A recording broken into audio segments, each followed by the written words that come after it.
Пасаж 36. Стихове 77. 83. Между.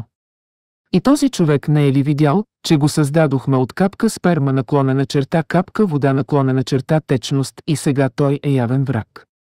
И ни даде пример, без да се съобразява със собственото си образование. Той каза, кой ще възкреси тези кости? Докато се разлагат. Кажи, онзи, който ги създаде за първи път, ще ги възкреси. И той е този, който познава всяка формация много добре. Той е този, който направи огън наклонена черта кислород от зелено дърво за вас. Сега изгаряш кислород. Нима този, който е създал Вселената и Земята, не е този, който притежава силата да формира още много като тях. Да, наистина, той е. И той е този, който формира съвършено, знае много добре. Наистина, когато той възнамерява нещо, неговата заповед наклонена черта работа е да каже на това нещо бъди. И веднага е така.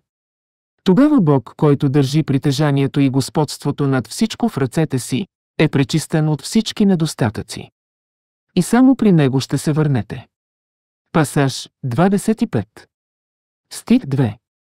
Само на него принадлежи царството на небето и земята. И той не е родил деца.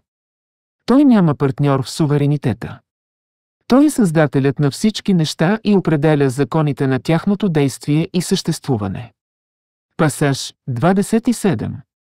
Стих 60. По-добре ли е това, което те свързват с Бога, или този, който е създал Вселената и Земята, който спуска вода от небето за вас?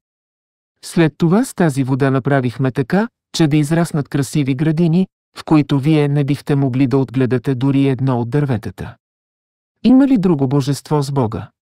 По-скоро те са хора, които продължават да вършат зло, действат против собственото си добро, като свързват другите с Бога.